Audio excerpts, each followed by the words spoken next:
मुझसे मोहब्बत का इजहार करता,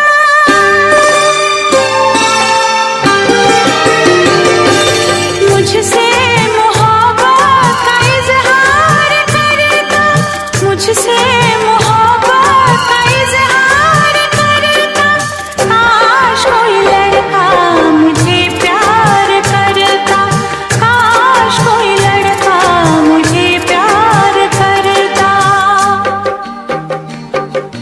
मुझसे मोहब्बत का इजहार करती, मुझसे मोहब्बत का इजहार करती। काश कोई लड़की मुझे प्यार करती, काश कोई लड़की मुझे प्यार करती।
मुझसे मोहब्बत का इजहार करती, मुझसे मोहब्बत का इजहार करती।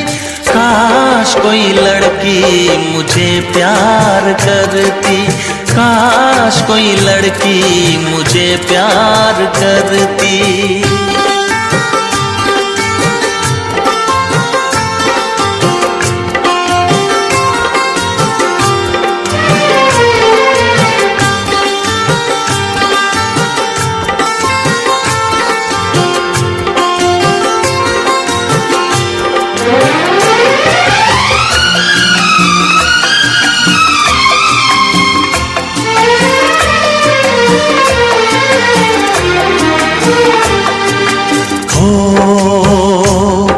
वो बेचैन होती, मैं बेताब होता, निगाहों में उसकी मेरा ख्वाब होता।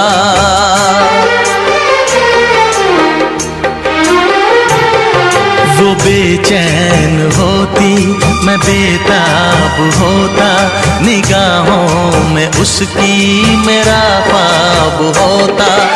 शर्मा के वो लगती गले, रखता उसे पलकों तले।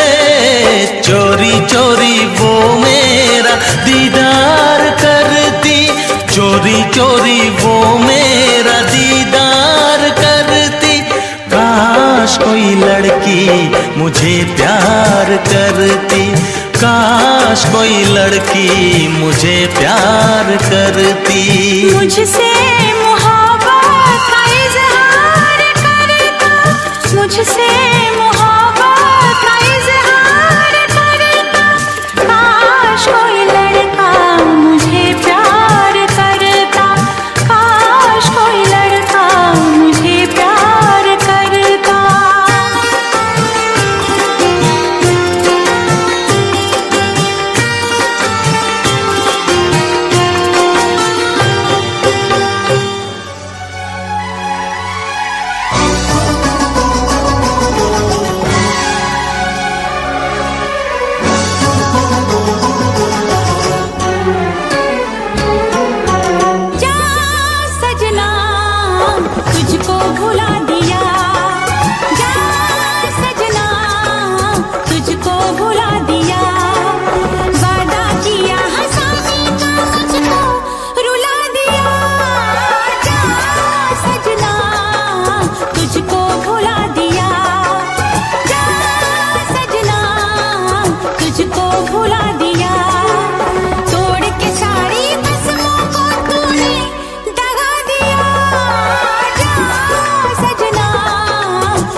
कहानी है मेरी, आ तुझे मैं सुनाऊं।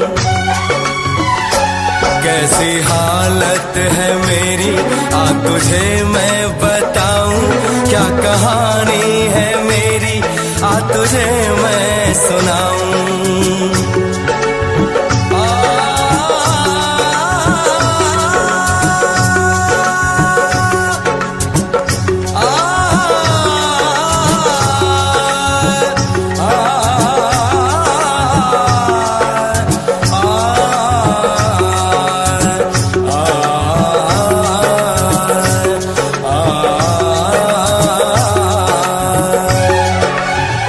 सबकी नजर में ये प्यार था, मैं रास्ते की दीवार था।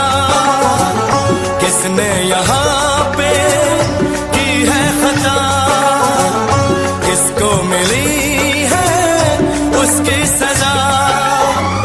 सच क्या है ये जब जानेगी तू, मेरी वफा को मानेगी तू। मैंने तेरी नफरत को दिल से लगा लिया। जा सजना तुझको भुला दिया, जा जा रे जा सजना तुझको भुला दिया। वादा किया हंसाने का मुझको, वादा किया हंसाने का मुझको रुला दिया। जा सजना तुझको भुला दिया, जा जा सजना तुझको भुला दिया। जा जा रे जा सजना तुझको भुला दिया, जा सजना तुझको भुला दिया।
बिन सजनी के जीवन अच्छा नहीं लगता। ये फूल ये गुलशन अच्छा नहीं लगता। एक सजनी चाहिए प्यार के लिए, बिन सजनी के सावन अच्छा नहीं लगता।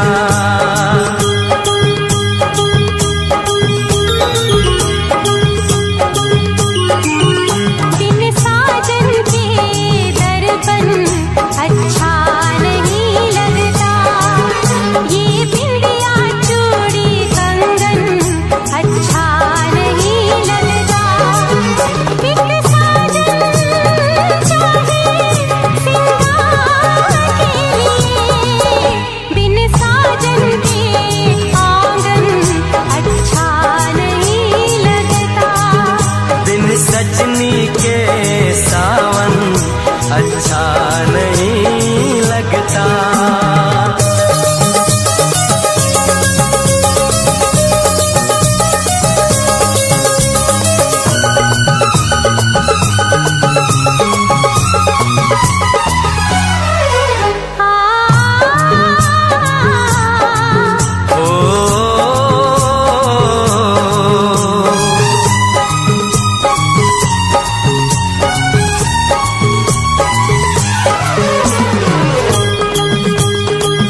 मैं ढूंढ रहा था तुझको सपनों की गलियों में, मैं ढूंढ रहा था तुझको फूलों में कलियों में,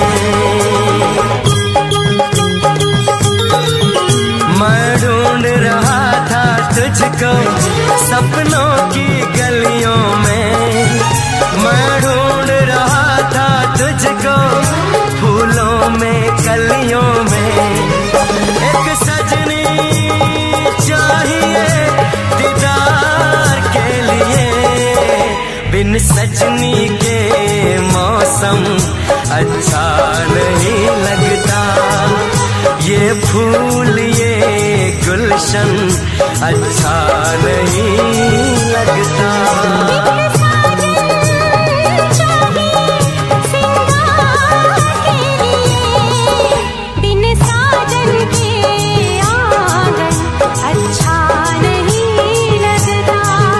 बिन सजनी के जीवन अच्छा नहीं लगता।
सजनी के सावन अच्छा नहीं लगता, बिन साजन के दर्पण अच्छा नहीं लगता।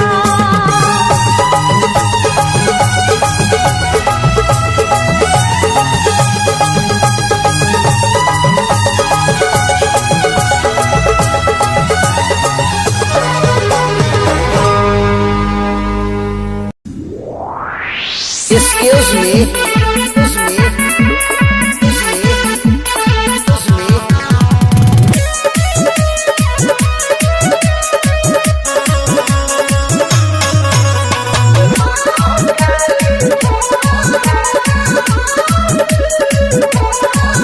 हरे जब से वो देखले बापर गइल पीछे, कागज पर नंबर लिखी हाथवा के खींचे।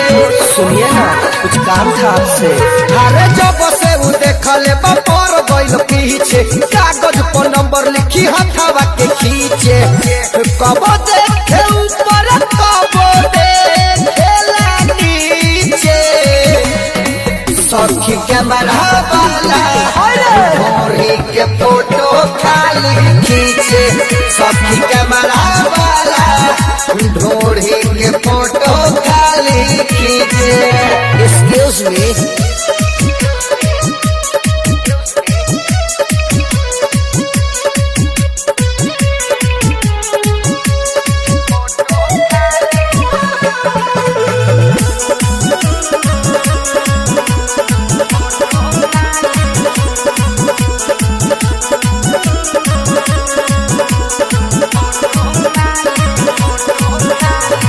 सजी के गईनी जहे माला बहुत गाल में चुमाले हम, दे दीजिए ना। सजी के गईनी जहे माला बहुत गाल में चुमाले हम, मरता कनखी बेरी बेरी हमारा देखे में लागे होवे बेसरम। दुनू हाथ धरी हमारा ओढ़नी के खी सखी कैमरा वाला ढोरी के फोटो खाली खींचे, सखी कैमरा वाला ढोरी के फोटो खाली खींचे।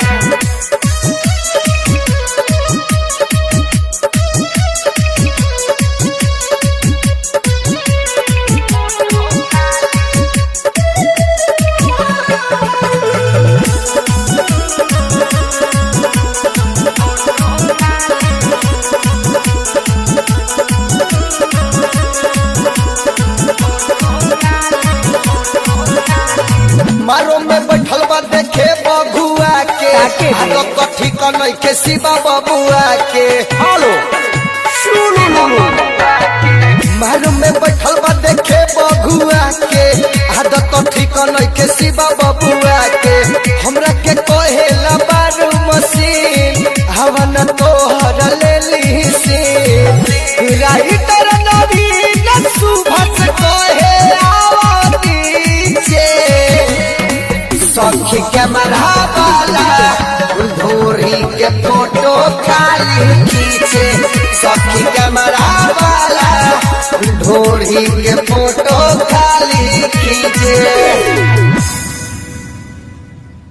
Here's the brutal truth nobody tells you.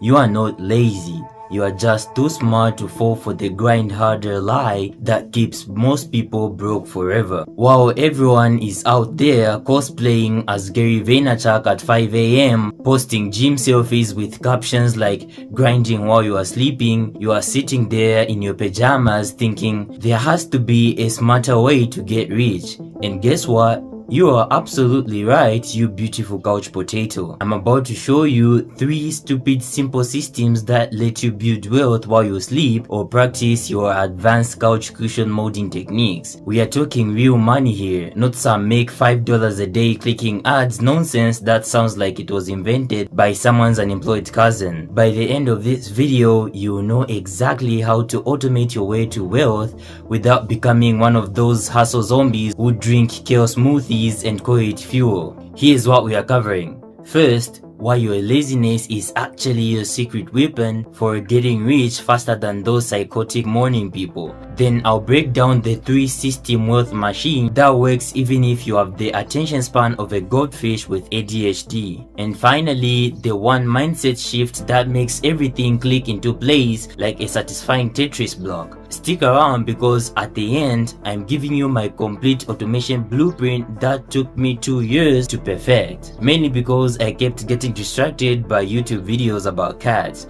Let's start with something that will blow your mind harder than finding out your favorite influencer is actually just 3 kids in a trench coat. There is actually scientific proof that lazy people get rich faster. A study from the University of Florida found that people with high need for cognition, aka smart people who think before they act, naturally avoid wasting energy on pointless tasks. Sound familiar, you magnificent sloth? Here's what this means for you. While everyone else is playing productivity theater, checking off meaningless to-do lists and bragging about their 80-hour weeks like it's some kind of bizarre flex, you instinctively know that 80% of results come from 20% of effort. That's not laziness, that's strategic intelligence with a side of I'm not falling for this nonsense. But here's where most smart people mess up harder than ordering pineapple pizza in Italy. They know they should work smarter, not harder, but they never actually build systems to make it happen. They are stuck in analysis paralysis, reading about compound interest instead of actually investing, like someone who watches cooking shows but survives on cereal. So let me fix that right now with what I call the Lazy Millionaires Triple Stack. Yes, I named it after my favorite breakfast. System number 1, the invisible money machine. This is so simple it's almost insulting, like explaining how to open a door to a rocket scientist. Set up automatic transfers from your checking to a high-yield savings account the day after you get paid. Start with just $50 if you are eating ramen by choice, $200 if you are comfortable, or $500 if you are doing well enough to judge people who put pineapple on pizza. Here's the lazy genius part. You never see this money, so you never miss it. It's gone before your brain can spend it on random Amazon purchases that seemed like a good idea at 2 a.m. You know, like that banana slicer you definitely needed. In just 1 year, that $200 becomes $2,400 sitting in your account, earning interest while you literally do nothing except maybe judge people on reality TV. But wait, there's more. And no, I'm not trying to sell you a slap chop. Once you hit $1,000, move half of it to a boring index fund. I know, investing sounds about as fun as watching paint dry in slow motion. But here's the thing, the S&P 500 has averaged 10% returns for the last 50 years. That means your money doubles every 7 years without you lifting a finger, which is perfect because lifting fingers is exhausting. System number 2, the cashback autopilot. If you are not getting paid for spending money you already spent, you are basically throwing cash in the trash. Like some kind of financial arsonist. Get a cashback credit card. I'm talking 2% on everything, not some complicated category nonsense that requires a PhD in mathematics and a crystal ball. Here's the lazy person's golden rule. Use it for everything you'd normally buy anyway, then set up automatic payments so you never carry a balance. Boom! You just change your regular spending into a 2% raise without changing a single habit. It's like getting a promotion without having to pretend you care about synergy in meetings. Pro tip from someone who's made hundreds doing this while wearing pajamas: put all your bills on autopay through the cashback card. Your rent, utilities, Netflix subscription that you share with your entire extended family, everything. That's potentially hundreds of dollars in free money every year of literally zero work. It's so easy, even your cat could probably do it if cats had opposable thumbs and care about financial planning. System number 3, the side hustle that runs itself. Everyone thinks you need to start some complicated business or learn coding to make extra money. Wrong. Wronger than wearing socks with sandals. The smartest lazy people I know make money from stuff they already own. Got a spare room? Airbnb it and make money from people who judge your decorating choices. Got a car? Put it on Turo when you are not using it, which, let's be honest, is most of the time since you order everything online anyway. Got a parking space in a busy area?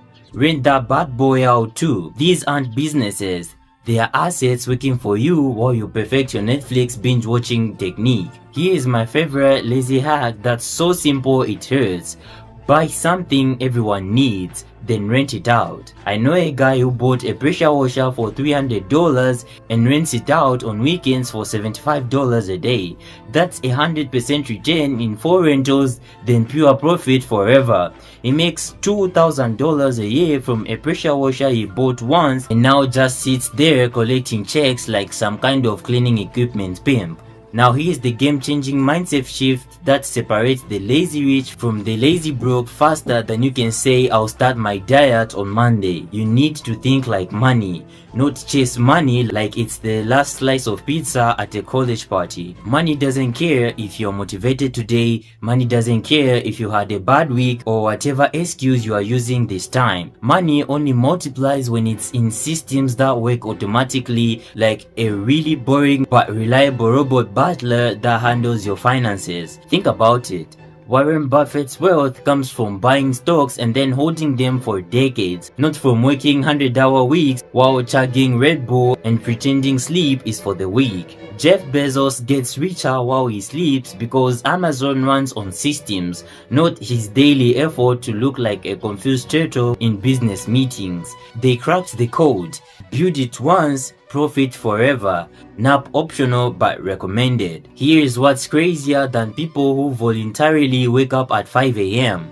Every day you wait to start these systems costs you money. Not starting that $200 automatic transfer today costs you $2,400 this year. Waiting a month to get that cashback card costs you hundreds in free money you never get back. Money that could have bought you approximately 47 avocado toast if you are into that overpriced millennial nonsense. Time is literally money when it comes to compound interest, and not in some cheesy motivational poster way. Starting at 25 versus 35 can mean the difference between retiring with $1 million or $2 million. The lazy rich understand that the best time to plant a tree was 20 years ago, but the second best time is right now, preferably while you are still in your pajamas. Look, I get it. You've probably watched dozens of these videos and never actually done anything. Like someone who owns a gym membership but thinks the treadmill is an expensive clothes hanger. But here's the thing. You clicked on this video because deep down you know you are smart enough to figure this out.